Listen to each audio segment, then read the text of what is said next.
हाय दोस्तों, नमस्कार। हम आज व्यापम में जो लास्ट ईयर 2017 के पेपरों में जो साइंस के क्वेश्चन आए थे, मैं आपके लिए वो साइंस के क्वेश्चन लेके आया हूँ ताकि आपकी प्रैक्टिस हो सके। और यदि आप पढ़ चुके हो तो आपकी प्रैक्टिस हो चुके, यदि आपने नहीं पढ़ा है तो आपको पता चले कि आपको क्या पढ़ना है और किस तरीके से आपने रीडिंग करनी है, कौन से क्वेश्चन किस तरीके से किस किस टॉपिक से क्वेश्चन आते हैं। देखो, आपके साइंस के अंदर बायोलॉजी, केमिस्ट्री और फिजिक्स ये तीनों आते हैं, तो आपको इसके मिक्स क्वेश्चन यहाँ पे मिलेंगे ताकि आपको हेल्प हो सके कि किस तरीके के क्वेश्चन आते हैं और आपने जो पढ़ा है उससे आपको बन रहा है या नहीं। क्योंकि सेम क्वेश्चन रिपीट तो नहीं होंगे, लेकिन टॉपिक जरूर यहाँ पे रिपीट होते हैं, उन्हीं टॉपिक से क्वेश्चन आते हैं। मेरे पास 2017-2016 के सारे पूरे जितने भी पेपर हुए हैं 50-50 सेट दोनों के रखे हुए हैं, तो कम से कम हमारे पास 1000 तक क्वेश्चन हमारे पास हो जाएंगे। 700 से 800 क्वेश्चन मेरे पास हैं साइंस के, जो लास्ट ईयर कांस्टेबल के एग्ज़ाम में आए थे। तो ये आपको बहुत हेल्प करेगा आपकी आगे की स्टडी में। तो चलो हम स्टार्ट करते हैं आज का पहला क्वेश्चन। पहला क्वेश्चन क्या कहता है, lignite, bitumen and anthracite are different rank of. Lignite, bitumen तथा एंथ्रासाइट निम्नलिखित में किसकी विभिन्न कोटियाँ हैं। देखो, कोटियाँ मतलब ये उदाहरण पूछ रहा है कि ये किसकी दूसरे रूप हैं। तो कोयला, कोल, नेचुरल गैस, प्राकृतिक गैस, बायोगैस, जैव गैस और न्यूक्लियर फ्यूल, नाभिकीय ईंधन। तो इसमें से सही आंसर क्या होगा, आप लगा चुके होंगे। सही आंसर होगा कोल। ओके, कोल। चलो चलते हैं हम हमारे अगले क्वेश्चन की ओर। The preferred mirror use for saving is.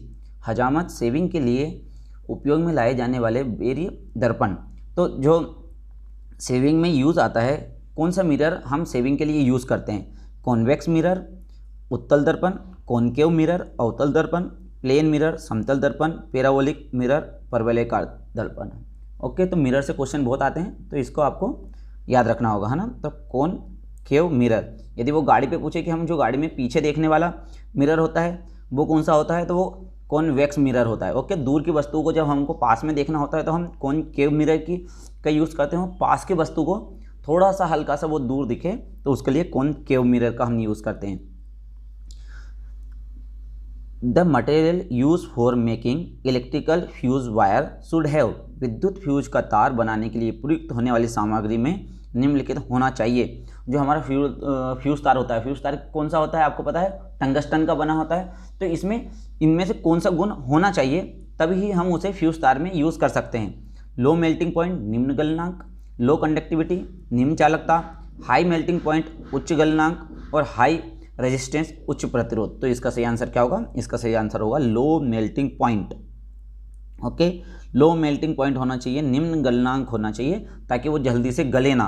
क्योंकि हमें पता है कि लाइट के अंदर का जो टेम्परेचर होता है बहुत हाई होता है, कम से कम 1000 तक पहुंच जाता है। तो वहाँ तक रेजिस्टेंस होना चाहिए ताकि वो गले ना। चलो आगे हम देखते हैं। Transplantation of seeding is done for. अंकुर की रोपाई खालिस्तान के लिए की जाती है।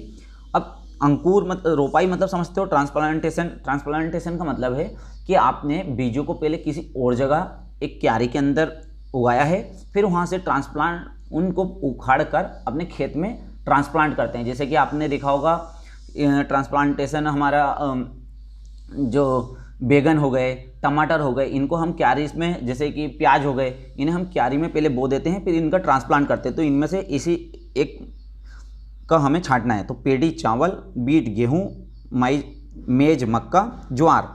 तो इसमें से किसका हम ट्रांसप्लांटेशन करते हैं या रोपाई करते हैं, तो इसका सही आंसर होगा आपका पेडी चावल। ओके, ठीक है। हमारा अगला क्वेश्चन है, the chemical process that release energy in a cell is called. वह रासायनिक प्रक्रिया जो कोशिकाओं में ऊर्जा अवमुक्त कराती है क्या कहलाती है।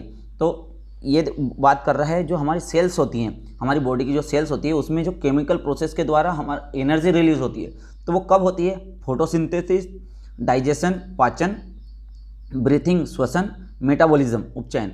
तो इसका आंसर आपको पता होगा, मेटाबॉलिज्म उपचयन, है ना। ये लास्ट प्रोसेस होती है जब एनर्जी यहाँ से रिलीज हो रही हो। ओके, डाइजेशन में हम खाने का डाइजेशन करते हैं, ब्रीथिंग मतलब हम सांस लेते हैं, फोटोसिंथेसिस ये प्लांटेशन की बात हो रही है कि प्लांटेशन अपना यहाँ पे फूड प्रिपेयर कर रहा है, ना कि वहाँ से एनर्जी रिलीज हो रही है ना। एनर्जी बाद में जाके रिलीज होती है। ओके, वहाँ तक तो सिर्फ क्या बनता है, ग्लूकोज बनता है, ग्लूकोज से फिर प्लांट ग्लूकोज लेते हैं और वहाँ से एनर्जी मेटाबॉलिज्म उपचयन से वो भी एनर्जी रिलीज करते हैं। ओके, अपना आता है seeds plant are place in, बीजदार पौधे खालिस्तान में रखे जाते हैं। ये कैटेगरी पूछ रहा है कि जो सीड प्लांट होते हैं या बीजदार पौधे होते हैं वो किस कैटेगरी के अंतर्गत आता है। तो पहला है टेरिडोफाइडा, फंगी कवक, एल्गा शैवाल, फेनेरोगम, पुष्प भित्ति। तो इसमें से आपको देख के ही समझ में आ रहा होगा, इसका आंसर होगा पुष्प भित्ति, है ना, फेनेरोगम, क्योंकि प्लांट की बात कर रहा है। ये आप ऊपर यदि आप देख रहे होंगे तो टेरिडोफाइडा, फंगी, एल्गी ये माइक्रो ऑर्गेनिज्म के एग्जाम्पल है। होल्ड टू बोन टुगेदर, दो अस्थियों को एक साथ जोड़ता है। तो इसमें से कौन दो अस्थियों को एक साथ जोड़ कर रखता है? एडवोस्ट्यूसियस, सी उत्तक, लिगमेंट, अस्थिरज्जु, एरोल टिश्यूज, एरोल उत्तक और टेंडन। तो टेंडन और लिगमेंट ये आपको पता है, इन दोनों में आपको कंफ्यूज हो रहा होगा। तो आपका सही आंसर क्या होगा इसमें? आपका सही आंसर होगा लिगमेंट। ओके, देखो लिगमेंट का काम है दो अस्थियों को जोड़ना, है ना, दो हड्डियों, दो बोन को जोड़ना। और टेंडन का कार्य क्या होता है? टेंडन का होता है दो मांसपेशियों को जोड़ना। ओके, मांसपेशी और अस्थि दोनों में डिफरेंस याद रखना, है ना। अस्थियों को जोड़ता है लिगमेंट और जो अपनी मांसपेशियां होती हैं उन्हें जोड़ता है, मसल्स को कौन जोड़ कर रखता है? Tendon. Which of the following combination are not present in animal cell, निम्नलिखित में से कौन सा एक संयोजी पशु उत्तकों में उपस्थित नहीं होता? तो आपको यहाँ पे पेयर दिए गए हैं, तो उनमें से कौन सा पेयर ऐसा है जो कि एनिमल सेल्स हम भी एनिमल में आते हैं, आपको पता है ना। तो एनिमल सेल्स के अंदर इनमें से कौन सा एक कंटेंट नहीं होता? Golgi body and vacuoles, cells and planted, कोशिका एवं लवक, माइक्रोकांडिया एंड न्यूक्लियस, माइक्रोकांडिया और नाभिक, साइटोप्लाज्म एंड सेल मेम्ब्रेन। तो इसमें से कौन सा नहीं होता? सेल एंड प्लास्टिड, है ना। सेल एंड प्लास्टिड जो है एनिमल सेल्स के अंदर नहीं होता है। Kerosene burn more repeatedly then coal because, मिट्टी का तेल कोयले से अधिक तेजी से जलता है, ऐसा क्यों होता है? तो it has low calorific value, इसका कैलोरीफिक जनन मान कम होता है। It more oxygen in the coal, इसमें कोयले की तुलना में अधिक ऑक्सीजन होती है। It has low ignition temperature, इसका प्रज्वलन ताप कम होता है। It is a liquid hydrocarbon, यह है तरल हाइड्रोकार्बन होता है। तो इसमें से किसके कारण ऐसा केरोसिन बर्न मोर रिपीटली, क्यों केरोसिन मोर रिपीटली बर्न होता है? तो इसका सही आंसर क्या होगा? इसका सही आंसर होगा it has low ignition temperature. Okay, इसका इग्निशन टेम्परेचर जो जलने की प्रति वो कम टेम्परेचर के ऊपर ये बर्न करने लग जाता है। ओके, जब भी हम इसमें इसके पास आग लेके जाएंगे तो थोड़ा सा ही टेम्परेचर मिलने पर ये आग पकड़ लेता है। ओके, ये होता है। तो यदि इसी के उसमें और क्वेश्चन पूछे जाए, केरोसिन और डीजल के कंपेयर में पूछा जाए, तो डीजल का केरोसिन से और कम इग्निशन टेम्परेचर होता है और पेट्रोल का उनसे भी कम लो इग्निशन टेम्परेचर होता है। Okay, identify the substance that can not be degraded by micro organism, उस पदार्थ को पहचानिए जो सूक्ष्म जीवों द्वारा निम्नांकित नहीं किया जा सकता। तो थोड़ा सा हिंदी में ध्यान रखना, थोड़ा हिंदी के शब्द उनमें क्या है, ये गूगल से ट्रांसलेट करते हैं तो थोड़ा गड़बड़ी हो सकती है, तो इंग्लिश के भी पढ़ के आप समझ सकते हो क्वेश्चन को, है ना। डेड एनिमल, मृत पशु, वेजिटेबल पिल्स, सब्जियों के छिलके, इम्प्टी ग्लास बोतल, खाली कांच की बोतलें, डिकिंग प्लांट, 6 में पौधे। तो माइक्रो ऑर्गेनिज्म इनमें से किसे नहीं खा सकता? सीधी सी बात है, ये पूछ रहा है। तो इसमें से किसे वो डाइजेस्ट नहीं कर सकते? इम्प्टी ग्लास और बोतल। ओके, ठीक है, चलते हैं हमारे अगले क्वेश्चन की ओर। 10 ml, okay, 10 ml of solution of NaOH neutralize 7 ml of given solution of HCl, then 20 ml of the same solution of NaOH required ml of HCl solution in neutralize।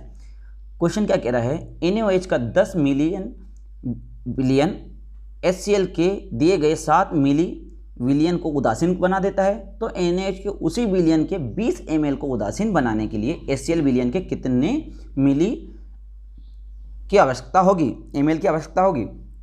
तो देखो 20, 14, 10, 7, आपको बहुत आसानी से आपको पता चल रहा होगा। यदि उन्होंने 10 को डबल कर दिया है, 10 का डबल हुआ है 20 ml, तो HCl का डबल कितना होगा? 14। ओके, 7 का डबल 14। तो इस तरीके से 14 ml HCl 20 ml OH को न्यूट्रलाइज कर देगा। चलो हमारे अगले क्वेश्चन की तरफ चलते हैं।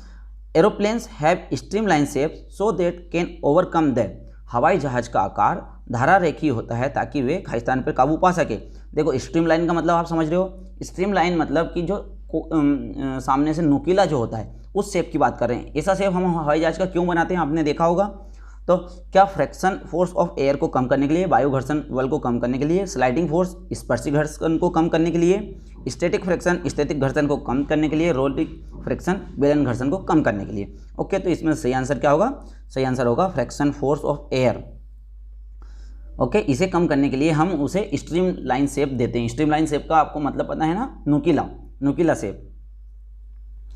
The double helical structure of DNA was proposed by Whiston and Crick in the year। Watson और क्रीक द्वारा DNA की द्विकोणीय संरचना का प्रस्ताव खालिस्तान वर्ष में किया गया था। देखो इस तरह का ही क्वेश्चन आपको मेरिट लिस्ट में पूछाएंगे। जैसे कि आप देख रहे होंगे ये क्वेश्चन इतना ट्रिकी है, आपने ये तो याद कर रखा होगा कि हेलिकल स्ट्रक्चर ऑफ DNA किसने प्रपोज किया था। ओके, विस्टन एंड क्रीक ने। ये सभी लोग याद करके रखते हैं, पर इतना याद कोई नहीं रखता है कि किस सन में किया था।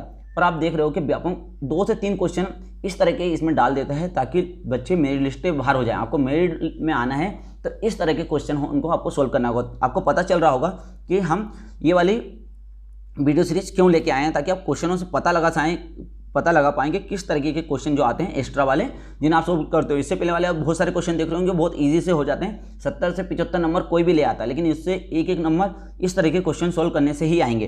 तो क्या 1953 में दी थी, 1997 में, 1856 और 1962 कब वेस्टन एंड क्रीक ने double helical structure of DNA दिया था, प्रपोज किया था?